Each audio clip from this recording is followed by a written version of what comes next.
구약성경 152쪽 레위기 5장 14절부터 6장 7절의 말씀 제가 받들어 읽겠습니다.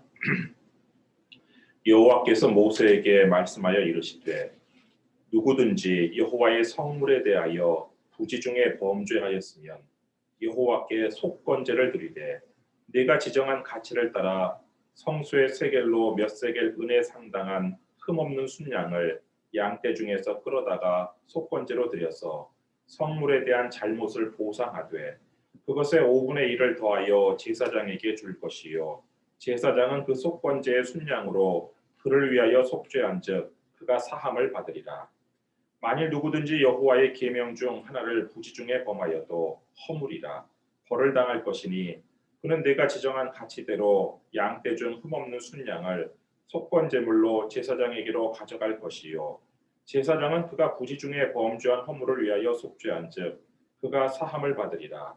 이는 속건제니 그가 여호와 앞에 참으로 잘못을 저질렀음이니라.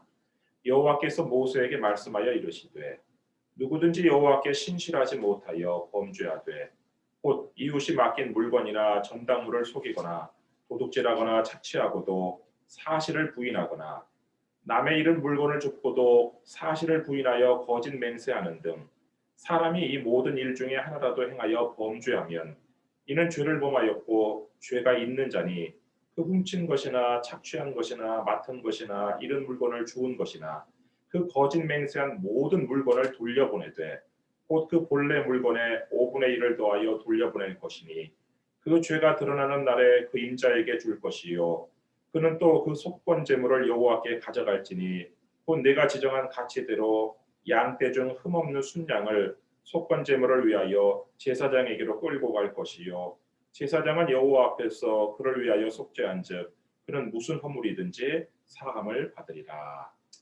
아멘. 드디어 오늘 이제 레위기의 마지막 제사인 속건제를 다루게 되었습니다. 이 속건제는 그 속할 속에 허물건 그리고 제사제. 그래서 그 한자의 뜻으로만 보면은 허물을 속하는 제사다 이런 뜻이에요. 근데 이 죄와 허물을 속하는 제사라는 점에서 사실 속죄제하고 뭐 비슷해요. 속건제하고 속죄제가. 그런데 이제 속건제가 속죄제와 큰 차이를 보이는 것은 속건제에는 배상, 보상이 병행된다는 점에서 속죄제와 차이를 보이죠. 속죄제는 그냥 하나님께 제물만 드리면 됐어요. 근데 속건제는 제물을 드리는 것으로 끝나는 것이 아니에요. 배상을 해야 되고 보상을 해야 돼요. 많은 개신교인들이 착각하는 것이 내가 하나님께 자복했으니까 모든 것이 다 끝났다라고 생각하는 거예요. 그래서 그 영화 미량이라는 영화가 있었죠. 그 미량이라는 영화에 나오는 그 살인범이 아이를 유괴하고 살인을 하죠. 그리고 감옥에 갇혔어요. 근데 이 감옥 안에서 예수를 믿어요. 그런데 올바른 신앙을 배우지 못했어요. 그래서 자신이 하나님께 자신의 죄를 고백하고 하나님의 용서를 받은 것으로 모든 것이 끝났다라고 생각을 하는 거예요. 그래서 아들을 잃고 평생을 고통 가운데 살아야 하는 그 피해자에게 어떤 사과나 어떤 배상도 하지 않은 채 그냥 자신이 지은 모든 죄는 다 끝났다라고 생각하는 거예요. 근데 오늘 본문에서 하나님께서는 이 속건제를 통해서 손해를 반드시 배상해야 된다는 것을 가르쳐주고 계시는데 먼저 이것은 뭐 사람에 대한 것뿐만 아니라 하나님에 대한 것도 마찬가지예요. 하나님의 성물에도 해당이 되는데 오늘 본문 15절 말씀 한번 보시면 누구든지 여호와의 성물에 대하여 부지 중에 범죄하였으면 여호와께 속건제를 드리되 내가 지정한 가치를 따라 성수의 세겔로 몇 세겔 은에 상당한 흠없는 순양을 양떼 중에서 끌어다가 속건제로 드려서 성물에 대한 잘못을 보상하되 그것의 5분의 1을 더하여 제사장에게 줄 것이요 제사장은 그 속건제의 순양으로 그를 위하여 속죄한즉 그가 사함을 받으리라. 여호와의 성물에 대해서 내가 알지 못하고 범죄를 했어요. 근데 이 성물이라는 것은 뭐냐면 이름 말 그대로는 거룩한 물건이 성물이잖아요. 그러니까 그 당시 성막에 있는 모든 물건은 다 성물이에요. 근데 그것만 성물이 아니라 사람들이 하나님께 바친 제물도 성물이에요.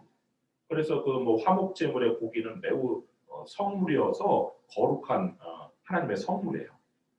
또 11조가 하나님의 성물이라고 말씀하고 있어요. 레위기 17장 30절 말씀 보시면 그리고 그 땅의 10분의 1, 곧 그 땅의 곡식이나 나무의 열매는 그 10분의 1은 여호와의 것이니 여호와의 성물이라. 그러니까 농사를 내가 지어서 거둔 곡식, 과수원을 해서 내가 거둔 열매의 10분의 1이 하나님의 성물이라는 거예요. 그리고 내가 만약 농사를 짓는 거지 내가 목축을 했어요. 내가 목축을 해서 그 가축의 그 10분의 1도 성물이에요. 레위기 17장 32절 말씀 보시면 모든 소나 양의 11조는 목자의 지팡이 아래로 통과하는 곳에 10번째 것마다 여호와의 성물이 되리라. 그래서 이런 게 성물이에요. 하나님의 성막에 있는 기구들, 그리고 하나님께 바친 제물들, 그리고 11조. 이게 성물인데 이런 성물에 대해서 내가 모르고 죄를 지었어요. 그럴 때 속건제를 드리는 것인데 속건제만 드리는 것이 아니라 내가 범한 그 성물에다가 20%를 5분의 1을 더해서 갚아야 되는 거예요. 레위기 22장 14절 말씀 보시면 만일 누가 부지 중에 성물을 먹으면 그 성물에 그것의 5분의 1을 더하여 제사장에게 줄지니라. 그리고 속건제는 어떻게 드리느냐? 순양으로 드려요. 속죄제를 드릴 때에는 평민의 속죄제인 경우에는 암양을 드렸어요. 그러나 이 속건제는 반드시 순양을 드려야 되는데 근데 이 순양을 내가 드리고 싶은 대로 드리는 것이 아니라 제사장이 가치를 정해주는 그 가치만큼의 순양을 드려야 돼요. 그러니까 제사장이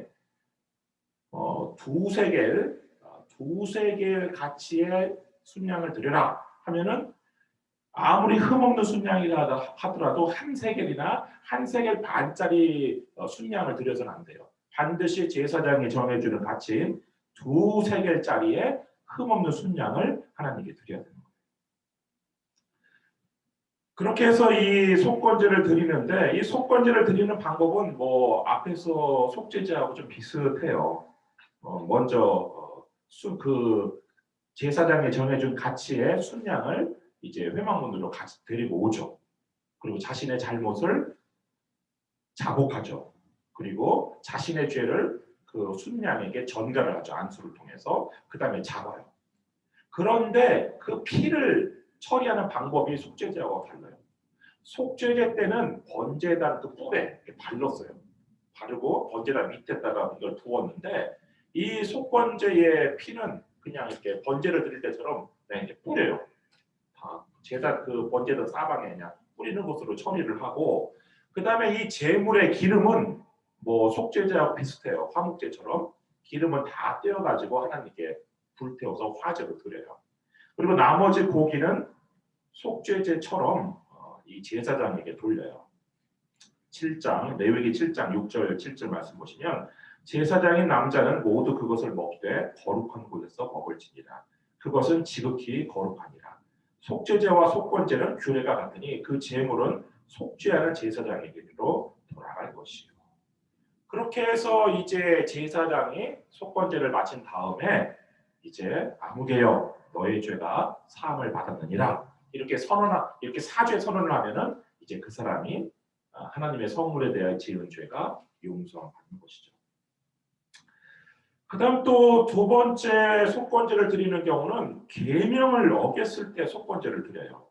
17절 말씀 보시면 만일 누구든지 여호와의 계명 중 하나를 부지중에 범하여도 허물이라 벌을 당할 것이니 그는 네가 지정한 가치대로 양떼 중 흠없는 순양을 속건제물로 제사장에게로 가져갈 것이요 제사장은 그가 부지중에 범죄한 허물을 위하여 속죄한즉 그가 사함을 받으리라.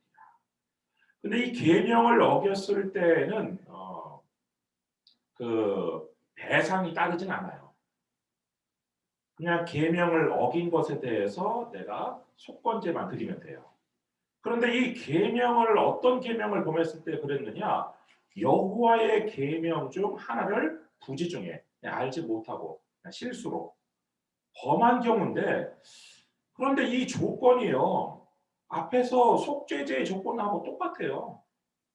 앞에서 속죄제에서도 누구든지 여호와의 계명 중 하나를 부지 중에 범하였을 때 속죄제를 드린다고 되어 있어요. 그래서 도대체 하나님의 계명을 범했을 때 내가 속죄제를 드려야 되는지 아니면 속건제를 드려야 되는지, 이것이 참 혼동이 와요. 그래서 많은 뭐 설교자나 많은 경우에 이거를 서로 혼동이 와서 뭐 어떤 분들은 뭐 이렇게 설명하고 저렇게 설명하는데, 한마디로 말하면요, 속죄제를 드려야 할 경우를 제외하고는 그냥 다 속건제를 드리면 된다라고 보시면 돼요. 그러면 속죄제를 드리는 경우가 어떤 경우냐? 속죄제를 드리는 경우가 그 앞에 나와 있어요. 레위기 5장 1절부터 6절까지의 속죄제를 드려야 할 경우가 나오는데, 예를 들어서 그 1절부터 4절까지가 이제 속죄제를 드려야 될 경우고요. 그 5절 말씀 보시면 이 중 하나의 허물이 있을 때에는 아무 일에 잘못하여노라 자복하고 그 잘못으로 말미암아 여호와께 속죄제를 드리되 양떼의 암컷 어린 양이나 염소를 끌어다가 속죄제를 드릴 것이요 제사장은 그의 허물을 위하여 속죄할지니라. 그러니까 속죄제를 드리는 경우는 그 레위기 5장에 나와 있어요. 이 중 하나의 허물이 있을 때. 근데 어떤 경우냐? 1절이 바로 첫 번째 경우인데요. 내가 본 것이나 알고 있는 것을 사실대로 증언하지 않는 죄를 지었을 때. 1절 말씀 보시면 만일 누구든지 저주하는 소리를 듣고서도 증인이 되어 그가 본 것이나 알고 있는 것을 알리지 아니하면 그는 자기의 죄를 져야 할 것이요 그 허물이 그에게로 돌아갈 것입니다. 그러니까 증인이 되었을 때 자기가 본 것이나 알고 있는 것을 알려서 바르게 재판이 바르게 판결이 나도록 해야 되는데, 그렇게 하지 않는 죄를 지었을 때 속죄제를 드려야 됩니다. 그다음에 두 번째는 내가 부정을 탄 경우예요. 2절 말씀, 3절 말씀 보시면 만일 누구든지 부정한 것들, 곧 부정한 들짐승의 사체나 부정한 가축의 사체나 부정한 곤충의 사체를 만졌으면 부지중이라고 할지라도 그 몸이 더러워져서 허물이 있을 것이요. 만일 부지 중에 어떤 사람의 부정에 닿았는데 그 사람의 부정이 어떠한 부정이든지 그것을 깨달았을 때에는 허물이 있을 것이요. 내가 부정을 탄 경우에 속죄제를 드리는 거예요. 오늘날로 말하자면 악인과 죄인과 접촉을 했어요. 그러면 그 악인의 악과 죄가 나에게도 이렇게 타요. 우리가 그래서 사람들을 골라서 대화를 하고 골라서 같이 밥을 먹고 해야 되는 이유가 고린도전서 어제죠. 어제의 말씀이 고린도전서 5장부터 8장까지였잖아요. 혹시 읽으셨는지 모르겠어요. 그 고린도전서 5장에 그런 말씀이 있어요. 만일 어떤 형제나 일컫는 자가 이러이러한 죄를 지었을 때는 그 사람하고는 인사도 하지 말고 밥도 같이 먹지 말고 사귀지도 말아라. 이런 말씀이 있어요. 왜 그런 말씀을 하실까요? 우리가 악인과 접촉을 하잖아요. 그럼 그 악인의 이 레위기 시대에는 어떤 부정한 사람이나 부정한 뭐 동물이나 생물을 하고 접촉하면 그 부정을 타요. 그래서 그런 경우에 이렇게 속죄제를 드려야 되는 거예요. 그 부정 탄 것 때문에 내가 양을 바쳐야 되는 거란 말이에요. 그러나 오늘 신약 시대에는 이런 부정이 아니라 악인과 죄인과 내가 접촉했을 때 말을 섞고 음식을 같이 먹고 교제를 했을 때 그때 그 사람의 악과 그 죄가 나에게 오는 거예요. 그래서 고린도전서 5장에서는 만일 어떤 형제나 일컫는 자가 음행을 하거나 뭐 그런 죄를 지었을 때 사귀지도 말고 같이 밥도 먹지 말고 인사도 하지 말라고 이렇게 경계를 하는 것인데, 여하튼 당시에는 부정을 탔을 때 속죄제를 드려야 돼요. 그 다음 세 번째는 내가 서원하고 지키지 않은 경우예요. 4절 말씀 보시면 만일 누구든지 입술로 맹세하여 악한 일이든지 선한 일이든지 하리라고 함부로 말하면 그 사람이 함부로 말하여 맹세한 것이 무엇이든지 그가 깨닫지 못하다가 그것을 깨닫게 되었을 때에는 그중 하나에 그에게 허물이 있을 것이니. 그래서 이런 세 가지 경우, 내가 본 것이나 알고 있는 것을 제대로 알리지 않은 경우, 그 다음에 내가 부정을 탄 경우, 그 다음에 내가 서운하고 지키지 않은 경우, 이 세 가지 중에 하나의 허물이 있을 때에는 속죄제를 드립니다. 그렇지만 그 이외의 잘못을 했을 때에는, 그 이외의 계명을 범한 죄를 지었을 때는 속건제를 드리는 거예요. 예를 들어 어떤 사람이 잘 모르고 성적인 죄를 지었어요. 레위기 19장 20절에서 22절에 나오는 사람의 이야기인데요. 만일 어떤 사람이 다른 사람과 정혼한 여종, 곧 아직 속량되거나 해방되지 못한 여인과 동침하여 설정하면 그것은 책망을 받을 일이니라. 그러나 그들은 죽임을 당하지는 아니하리니 그 여인이 해방되지 못하였기 때문입니다. 그 남자는 그 속건제물, 그 속건제의 순양을 회막문 여호와께로 끌고 올 것이요 제사장은 그가 범한 죄를 위하여 그 속건제의 순양으로 여호와 앞에 속죄할 것이요 그리하면 그가 범한 죄를 사함받으리라. 또 어떤 사람이 약혼한 여자랑 동침을 했어요. 이게 보통 그냥 약혼한 처녀인 경우에는요, 이 남자는 사형에 해당하는 죄예요. 사형당해야 돼요. 그런데 다행 여자가 일반 처녀가 아니라 종이에요, 종. 그런 경우에는 사형을 당하지는 않지만 죄를 지었기 때문에 하나님 앞에 제물을 드려야 되는데 이때 드리는 제사가 속죄제가 아니에요. 속죄제는 아까 그 세 가지 경우, 그 경우에만 속죄제를 드리는 경우고 이때 드리는 제사가 바로 속건제예요. 그리고 속건제를 드리고 이거는 어떤 배상에 대해서 배상이나 어떤 보상이 있다든지는 않아요. 이 계명을 범한 죄로 인하여 속건제를 드릴 때는 그냥 속건제만 드리면 됩니다. 그런데 이제 배상이나 보상이 따르는 그 다음 이제 죄가 있는데 그것이 바로 뭐냐? 하나님 앞에 신실하지 못해서 성실하지 못해서 하나님의 이름으로 거짓 맹세를 하면서까지 다른 사람에게 피해를 준 경우가 있어요.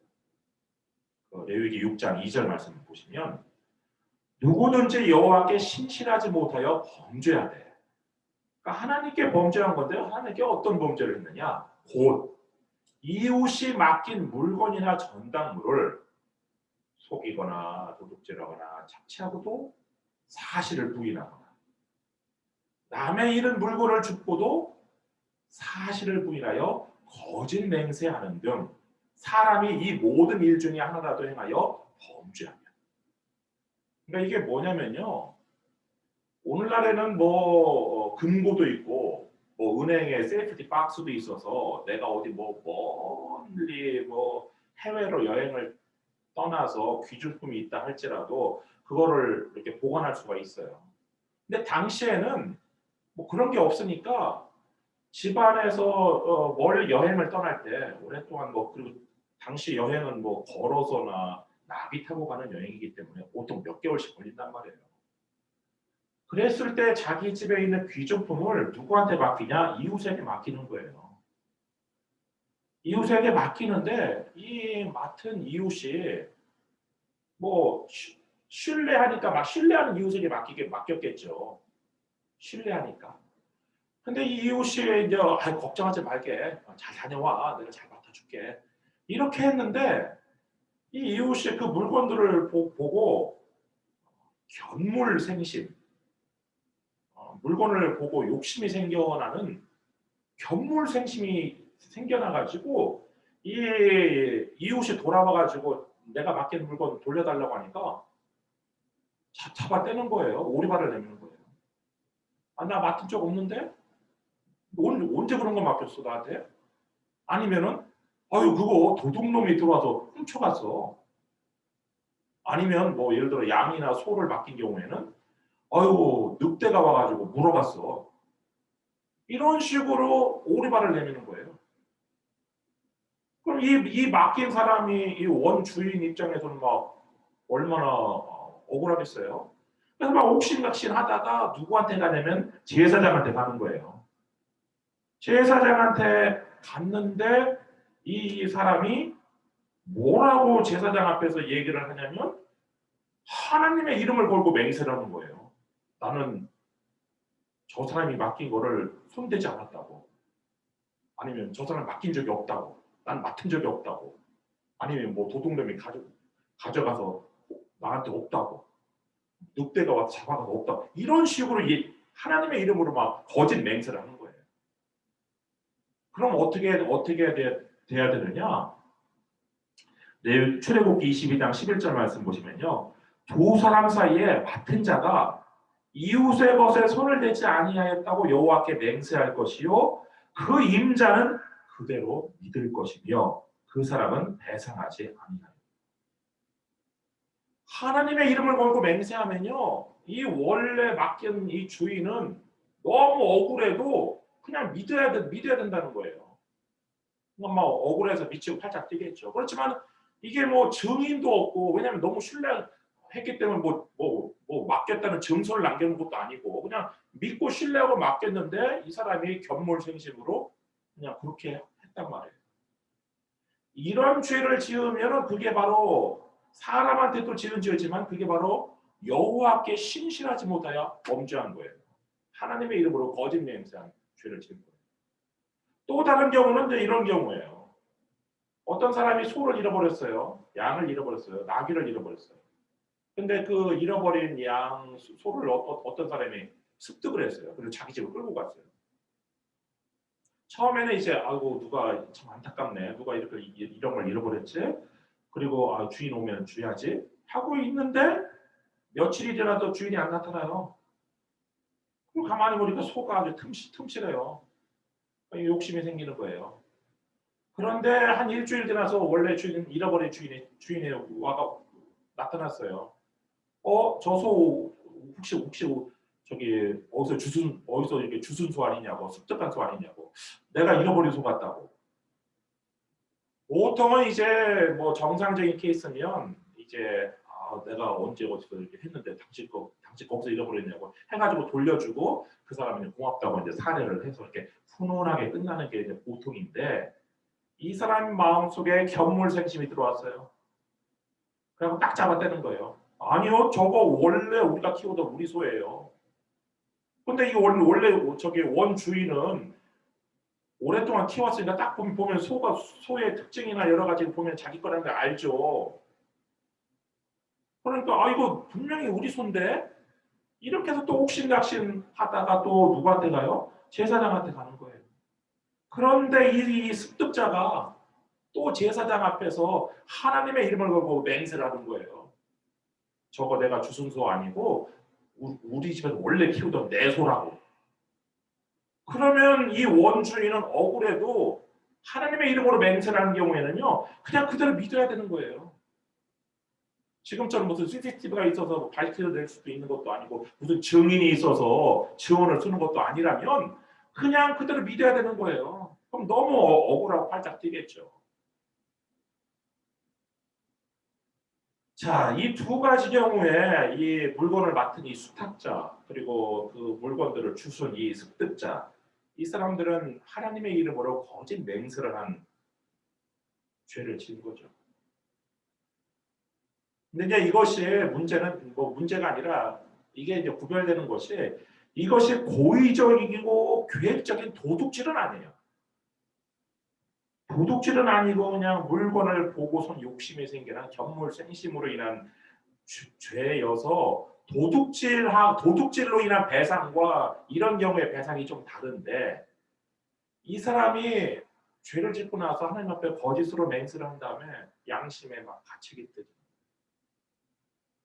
꿈자리가 사나워요. 마음이 편하지 않아요. 그리고 부인이 아유 여보 죄 짓고는 못 사니까 우리 돌려줍시다. 이렇게 얘기를 하는 거예요.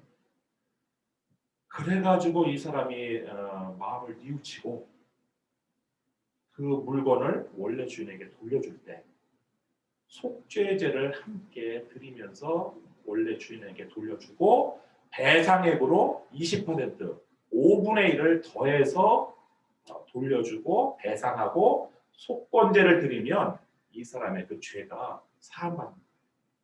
5절 말씀 보시면 그 거짓 맹세한 4절부터 볼게요. 이는 죄를 범하였고 죄가 있는 자니 그 훔친 것이나 착취한 것이나 맡은 것이나 잃은 물건을 주운 것이나 그 거짓 맹세한 모든 물건을 돌려보내되 곧 그 본래 물건에 5분의 1을 더하여 돌려보낼 것이니 그 죄가 드러나는 날에 그 임자에게 줄 것이요 그는 또 그 속건 제물을 여호와께 가져갈지니 곧 내가 지정한 가치대로 양떼 중 흠없는 순양을 속건 제물을 위하여 제사장에게로 끌고 갈 것이요 제사장은 여호와 앞에서 그를 위하여 속죄한즉 그는 무슨 허물이든지 사함을 받으리라. 그래서 먼저 돌려줘야 돼요. 그 죄가 드러난 날에 그 임자에게 줘야 돼요. 근데 이 죄가 드러난 날이라는 건 뭐냐면 속건제를 드리는 날에 그 날에 돌려줘야 되는 거예요. 왜냐하면 속건제를 드릴 때 자신의 죄를 자복하기 때문에 그 날이 바로 죄가 드러난 날이에요. 그러니까 이게 전에 성물에 하나님의 성물에 대한 성물인 경우에는요 속건제를 먼저 드리고 그 다음에 성물을 보상할 수도 있었어요. 그런데 이 경우는 먼저 배상이 이루어져야 돼요. 최소한 속건제를 드리는 날에 배상이 이루어져야 돼요. 그러니까 먼저 배상하고 그 다음에 속건제를 드려야 되는 거예요. 그래서 이 속건제를 통해서 이 사람의 이제 그 죄가 얼마나 이게 밝혀지면요 이게 얼마나 수치스러운 일이에요. 그냥 나를 믿고 그러니까 친구 아주 진짜 가족같이 가깝게 지냈던 이웃에게 거짓말을 해가지고 그 사람을 속인 거니까 이게 얼마나 수치스러운 일이에요. 그렇지만 모든 죄가 다 사함받는 거예요. 그 죄 사함을 받으면 이 사람에게는 누구도 정죄를 하지 못합니다. 용서해. 내가 잠시 돌았어. 내가 믿고 그때 눈이 멀어서 그냥 욕심에 눈이 멀어서 내가 그거 그렇게 했어. 여기 받아. 그리고 20%를 더해서 이거 갖고서는 나 내 죄를 용서해줘. 이런 식으로 이제 화해하는 거죠. 그리고 하나님 앞에는 속건제를 드려서 또 용서받는 것이고. 근데 어떤 경우에는요. 이 사람이 세월이 많이 흐른 다음에 뉘우쳤어요. 그때는 안 뉘우치다가 세월이 많이 흐른 다음에 뉘우쳤어요. 그래서 늦게라도 세월이 흐른 다음에라도 내가 배상을 해야 되겠다. 내가 하나님 앞에 이렇게 죄 짓고는 못 살겠다. 죄를 지으면요 잘 안 돼요. 그 물건 어떻게 받아가지고 부자가 혹시 잠깐 부자가 됐을지는 모르지만 죄 짓고는요 악을 행하고는 그 사람이 잘 안 돼요. 그 사람 자녀들도 안 되고. 근데 이 사람이 오랜 시간 되면 뉘우쳤어요. 배상을 하려고 보니까 그 당사자가 죽었어요. 없어요. 배상할 당사자가. 그런 경우에 누구한테 배상을 해야 되느냐? 그 사람의 친척한테. 그 사람한테 친척한테 배상을 해야 되는데 그 사람의 친척도 없어요. 그런 경우는 어떻게 해야 되느냐? 그런 경우에는 하나님께 배상을 해야 돼요. 민수기 5장 7절부터 8절 말씀 보시면 그 지은 죄를 자복하고 그 죄값을 온전히 갚되 5분의 1을 더하여 그러니까 20%죠. 20%를 더하여 그가 죄를 지었던 그 사람에게 돌려줄 것이요. 만일 죄값을 받을 만한 친척이 없으면 그 죄값을 여호와께 드려 제사장에게로 돌릴 것이니 이는 그를 위하여 속죄할 속죄의 순양과 함께 돌릴 것입니다. 그러니까 배상금을 받아야 될 친척까지 아무도 없는 경우에는 하나님께 드리는데 하나님께 속건제를 위하여 드리는 그 흠없는 순양을 바칠 때 그 배상금도 함께 바쳐야 됩니다. 자, 이렇게 속건제를 드리는 경우가 이렇게 되어 있는데 반면에 고의적이고 계획적으로 도둑질한 경우는 어떻게 되느냐? 그때는요 20%의 배상이 아니에요. 그때는 최대 400%의 배상이에요. 출애굽기 22장 1절 말씀 보시면 사람이 소나 양을 도둑질하여 잡거나 팔면 그는 소 한 마리에 소 5마리로 갚고 양 한 마리에 양 4마리로 갚을지니라. 그러니까 내가요 의도적으로 밤에 몰래 옆집에 가서 소를 잡아다가 소를 훔쳐다가 잡았어요. 아니면 그 소를 몰래 우시장 가서 팔았어요. 그런 경우에는요, 내가 소 한 마리를 소 한 마리 갖고 20%를 갚는 것이 아니라 400%를 갚아야 돼요. 소 한 마리 값에다가 소 4마리를 얹어가지고 소 5마리를 갚아줘요. 양인 경우에는 300%. 양 한 마리를 갚는 것이 아니라 거기다 3마리를 더 얹어서 양 4마리를 갚아요. 그래서 고의적인 죄는요, 이거면 용서받는 제사도 없고 배상도 소 한 마리에 소 5마리, 양 한 마리에 양 4마리 이 원칙이에요. 이와 같은 배상법이 이제 나단과 다윗의 대화에서도 찾아볼 수가 있는데요. 그 사무엘하 12장 5절 6절 말씀 보면 이제 나단 선지자가 이 다윗의 죄를 꾸짖기 위해서 이야기를 하나 들려주죠. 그 이야기에서는 이 부자가 자기 집에 그냥 소하고 양이 많은데도 가난한 옆집에 이웃에 가난한 사람이 양 한 마리 키우는 그 가난한 사람의 양을 뺏어서 자기 집에 온 손님을 대접했어요. 그런 경우 힘으로 뺏어갖고 대접한 경우예요. 잡아서 이렇게 대접한 경우인데 그 이야기를 듣고 이 다윗이 그 사람으로 말미암아 노하여 나단에게 이르되 여호와의 살아계심을 두고 맹세하노니 이 일을 행한 그 사람은 마땅히 죽을지니라. 죽을 죄를 진 거예요. 그가 불쌍히 여기지 아니하고 이런 일을 행하였으니 그 양 새끼를 4배나 갚아주어야 하리라 한지라. 그리고 배상은 4배. 양 한 마리에 4배로 갚아줘요. 그리고 예수님과 삭개오의 대화에서도 찾아볼 수가 있어요. 이 삭개오라는 사람은 여리고에 살던 예수님 당시 여리고에 살던 키 작은 부자 세관장이었어요. 근데 예수님이 여리고로 오신다는 소식을 듣고는 도대체 예수님이 어떤 사람인지를 보고 싶어갖고 막 나갔는데 이 키가 작아갖고 이 군중들 틈에 안 보이는 거예요. 예수님이. 그래갖고 예수님 보고 싶어갖고 예수님이 지나가는 길로 막 달려가가지고 뽕나무에 올라가가지고 이렇게 예수님이 어떤 분인가 이렇게 보려고 이렇게 했어요. 근데 예수님께서 그 뽕나무를 지나가시다가 거기서 멈춰 서가지고 삭개오야, 삭개오의 이름을 알아요. 예수님. 삭개오야, 내려오너라. 내가 오늘 너의 집에 유하여야 하겠다. 사람들은 막 수군수군거리죠. 아니 저 사람이 얼마나 큰 죄인인 줄 예수님 모르시나? 당시에 그 세관원이라는 것은 그 로마의 앞자리에 서서 막 백성들한테 막 고혈을 쥐어짜는 그런 아주 악한 놈이거든요. 아주 우리 일제시대 때 그냥 일본 앞잡이로서 그냥 조선 사람들 막 수탈한 그런 사람하고 비슷한 건데 그 세관 중에서도 세관장이에요. 이 사람 대박이에요. 그런데 예수님께서 이 삭개오의 집에 들어가서 아무 말도 안 했어요. 예수님은 그냥 삭개오의 집에 들어갔는데 갑자기 삭개오가 누가복음 19장 8절과 같이 이야기를 해요. 삭개오가 서서 주께 여짜오되 주여 보시옵소서 내 소유의 절반을 가난한 자들에게 주겠사오며 만일 누구의 것을 속여 빼앗은 일이 있으면 4납절이나 갚겠나이다. 여기서도 이 원칙이죠. 4배로 갚는 원칙. 그 말을 들은 예수님께서 이제 이렇게 구원을 선포하세요. 누가복음 19장 9절. 예수께서 이르시되 오늘 구원이 이 집에 이르렀으니 이 사람도 아브라함의 자손입니다.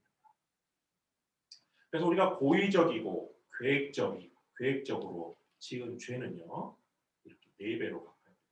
그러나 그렇지 않은 경우에는 20% 정도로 배상하도록 하나님께서 이야기하셨는데 하나님께서 오늘 속건제를 통해서 하신 말씀은 우리가 다른 사람에게 그건 뭐 하나님도 마찬가지고요. 하나님의 성물도 마찬가지고 다른 사람에게 피해를 입힌 경우에는 제사로 끝나는 것이 아니라 반드시 배상이 잇따라야 된다는 것이고 이것이 예수님께서 산상수훈에서 말씀하신 마태복음 5장 23절 24절에도 해당되는 거예요.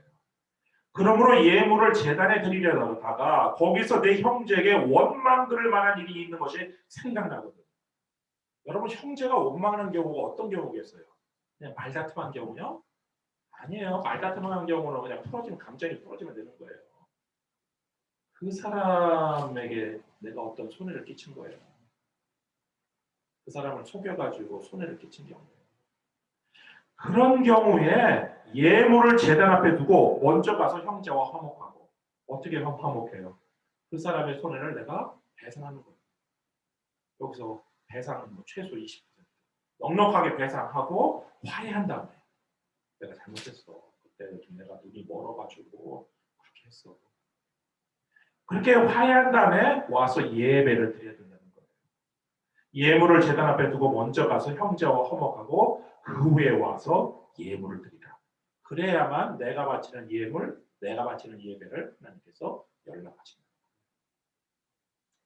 오늘 우리 에블린 사랑하는 우리 에블린 한인감리교 성도님, 우리가 다른 사람에게 피해를 끼치는 일이 없어서는 없는 것이 가장 좋고요. 혹시라도 있었다면 여러분들 하나님 앞에 자복할 뿐만 아니라 그 사람에게 찾아가서 그 손해를 배상하시고 보상하시고 화해하시고 하나님께 예배를 드리시기를 주님의 이름으로 축원합니다. 기도하겠습니다.